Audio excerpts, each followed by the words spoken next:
Hi, everyone. Welcome back to Making Business Personal. I'm Jason Weiss, and I'm coming to you today from Tampa, Florida, where it is 5,000 degrees and 178% humidity. I'm on the road. I'm here working with a client, and I got to get this out. It's Tuesday, so this is my first podcast on the road. I hope it goes well. But I have a question for you. When's the last time that you had a brilliant idea and then somebody else just simply said, you know what, just stay in your lane? Maybe you were the one who said it because somebody else had an idea and you said maybe they should stay in their lane. Well, here's what I've learned in all my years as a human being. The phrase stay in your lane might be the most innovation killing, growth stunting, opportunity crushing phrase in the English language. Just think about it literally.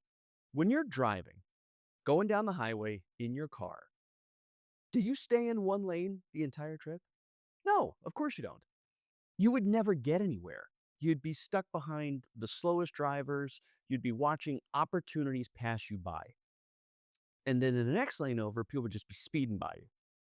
So, why do we accept this limitation in our careers and in our companies when we don't accept it in life? Why do we let fear, disguised as someone else's expertise, keep us small? Well, let's dive in. I was working with a Fortune 500 tech client, and I mean, I can't tell you who they are, but you would recognize the logo. We were at a strategy session, and this brilliant engineer from the hardware division started talking about a customer service solution that could completely revolutionize the way users experience their products. But the response from leadership was, hey, Mike, that's not your lane, man. Just stay in your lane. We have a customer experience team and they know what they're doing. Now, here's the thing about Mike. This guy had literally designed the system that millions of people were interacting with every single day. So he completely understood user frustration better than anyone who was sitting in that room. But because his business card said hardware engineer, his insights got dismissed. Just like that. Well, 3 months later, a competitor launched a very similar solution, and it became their biggest differentiator that entire year. I'll tell you more about that later. But here's a truth that makes corporate leaders uncomfortable. The most transformative breakthroughs don't always come from staying in your lane. They often come from people who are brave enough to venture into uncharted territories. A recent study from Nature Communications analyzed tens of millions of research papers. And you know what they found? Most of the most impactful scientific discoveries, the ones that change everything, well, they came from researchers who were working outside of their traditional fields. Scientific outsiders from distant disciplines often produce the biggest breakthrough discoveries. But here's what really gets me fired up. We celebrate this in science, but in business, no, no, no, no. You got to color inside the lines. Stay in your lane. So let me share something that hopefully will make you rethink everything you think you know about expertise in innovation. Hedy Lamarr was a 1940s Hollywood actress. Maybe you've heard of her. She was beautiful, she was talented, she was the kind of star who was on magazine covers. Everyone knew her, super famous. Now, conventional wisdom says that she should stay in her lane, acting, looking glamorous, entertaining audiences, you know, being an entertainer.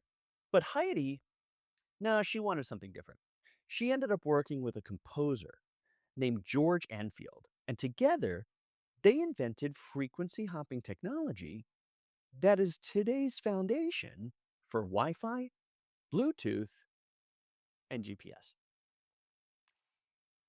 A 1940s movie star invented the technology that powers the device that you are probably watching and listening to this podcast right now.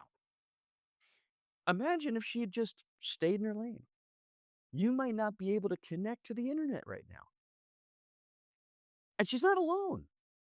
Some of the most incredible world changing innovations came from people who had the audacity to work outside of their supposed areas of expertise. The printing press, the transistor, even the computer mouse. These are breakthroughs, breakthrough after breakthrough, from people who refuse to be confined by someone else's definition of their lane.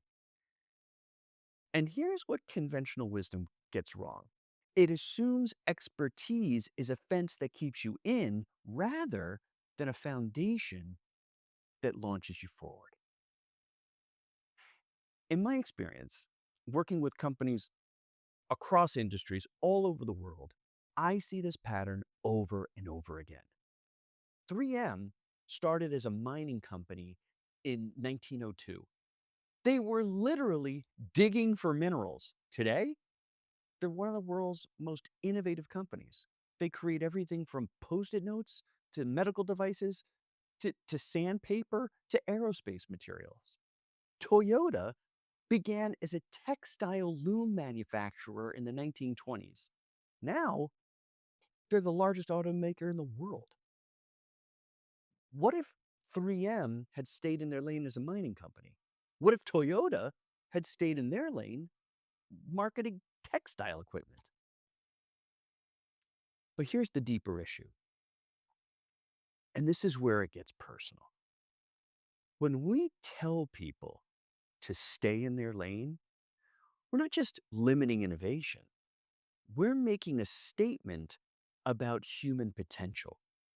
We're saying you are your job title, you are your degree, you are your past experiences, and that is all you will ever be.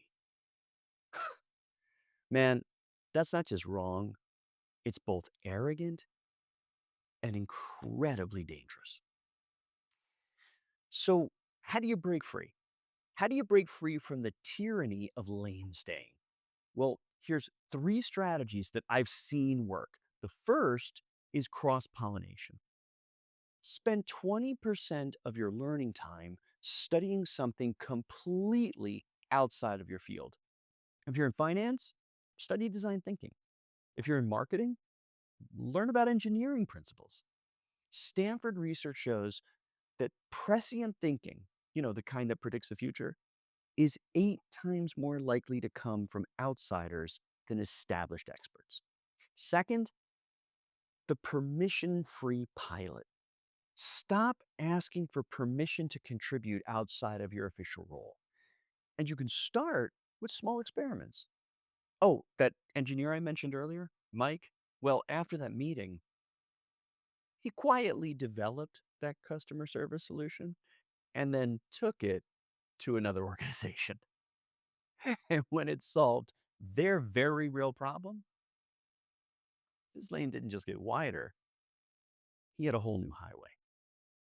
And third, translator strategy. This is crucial. When you venture into new territory, it might be helpful to become fluent in that domain's language and challenges. You see, I didn't just jump from entertainment into strategy consulting. I studied the field. I learned the frameworks. I understood the pain points. You've got to respect the expertise while you're bringing your unique perspective. And here's something that might surprise you. When I founded JWC, traditional metrics would have told me not to venture into strategy, corporate training, executive coaching, or any of the other things I do because I was an actor. I was a director. I should have stayed in my lane. Don't talk about anything else, ever. But I knew that I could add value precisely because of my background, not despite it. The study of human behavior, the understanding of what makes people connect authentically, and the ability to see patterns across different contexts, these weren't limitations, they were advantages. So Here's your challenge for this week. I want you to really sit with this too. Where in your life have you been staying in a lane that's too small for you? What idea have you been sitting on? Because, it's not your area.